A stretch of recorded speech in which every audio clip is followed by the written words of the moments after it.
hang up or press 1. To prevent calls from this facility, press...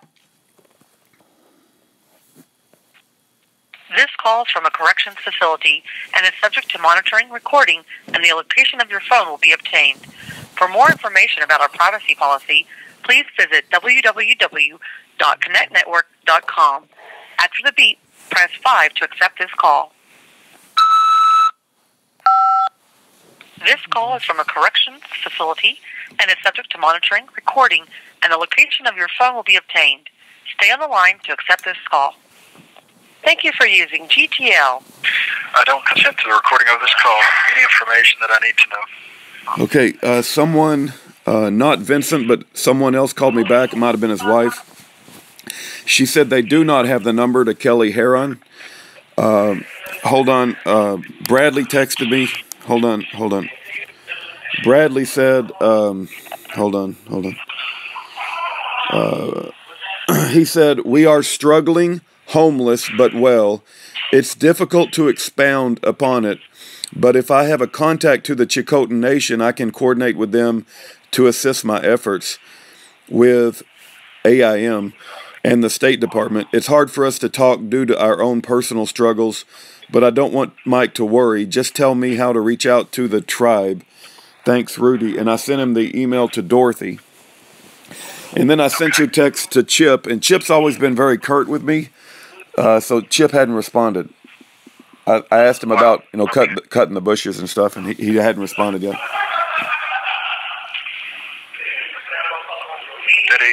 Did you talk to him verbally, or was it just text messages? I sent Chip a text message, but Chip has responded, but I don't know. We seem to talk past each other sometimes, but anyway. That's Chip. Chip is a master of plausible deniability. Okay, all right. Yeah. Chip's lazy. Okay, yeah. All right. I've known Chip for the last 25 years, since I know his dad before I knew him, and we're talking about since the early 90s, and he's just that way. But, okay. All right. Well, anyway, he has responded to me in the past, but he hadn't responded to me with the latest. But anyway, he's not reliable. He's never been reliable. I don't know if he'll ever be reliable, but that doesn't mean I don't consider him a friend, or that I reach out to him from time to time or ask him. I try not to ask him anything because I know I can't count on him. But when there's nobody else out there, what do you do? So that's my dilemma. There is a book called the Habeas Cite Book, Ineffective Assistance of Counsel by Brandon Sample.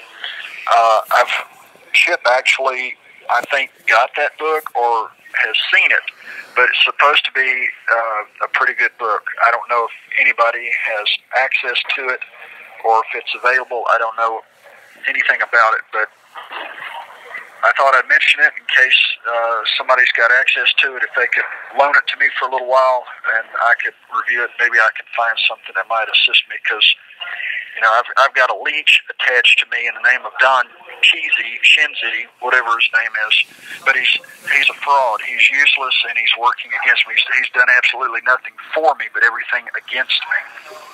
Hey, Mike, I'm trying to search for the book now on Amazon. Can you habeas, and how do you spell it? The S-I-T-E, S-I-G-H-T, or S-I-T-E, I believe.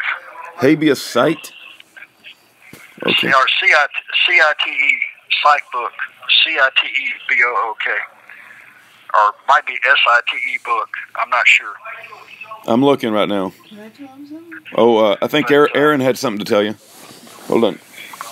Hey, I just watched a PBS news clip, and the public defender said that as soon as the people learn how to file proper bar complaints, then we will drop like flies. When the people learn how to do what? File proper bar complaints against the public pretenders. Then we drop like flies, or they drop like flies? The public pretenders will, because they have 5 times more cases than they can manage, and they're not giving effective counsel. Let me say this real quick. I don't mean to interrupt, but I found the habeas cite book. It's going for $111 on Amazon. Oh. So, you know. Wow. Yeah. Okay.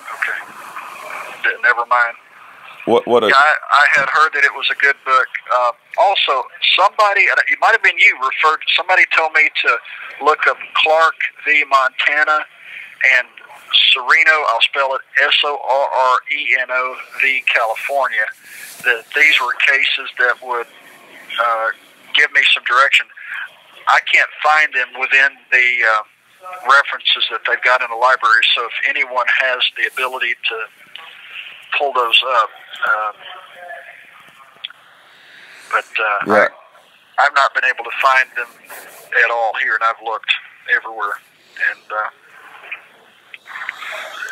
the Koch brothers and Americans for Prosperity, I believe, are a conservative libertarian think group here in Nebraska. I don't know if they're in Omaha, but I've got 3 numbers. And if someone can try to see if these numbers are to them and see if they would be willing to communicate with me, I think they might be able to help. One is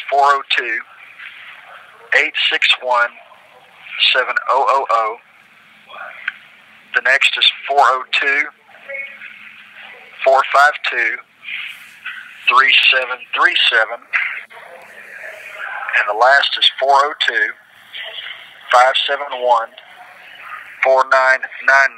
I think that exposure, I mean, just look at the facts. Those people that have exposure to their cases, and you look at whether it's the guy in the elevator with the woman right up in his face with the camera, because everybody sees that, it gets exposure, people react. You look at the Bundy case, people see it, it gets exposure, people react. One by one, they're destroying us because they keep us hidden away from the public eye. And if the public will stand up and speak out, first they have to realize, last night I listened to on American radio, and the guy is saying he's become an honorary citizen of Tombstone. Well, you don't want to be a citizen, folks. A citizen is a subject, and a subject is a slave. Prior to the Civil War, there were no such thing as U.S. citizens. You were the people. You are not a thing, a product, you are not... You have 60 seconds remaining.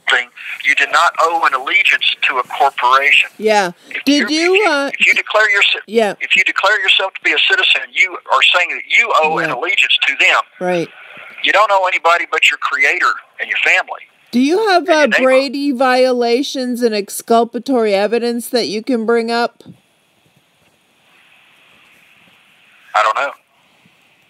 Well, if you can find some Brady violations and exculpatory evidence that they withheld, then that would help you, I think.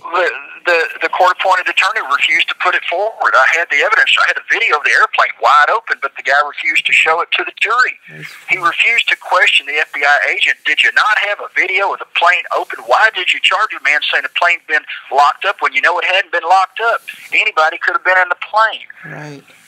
Why did he not do that? Because he's working for the other team. Right. Right.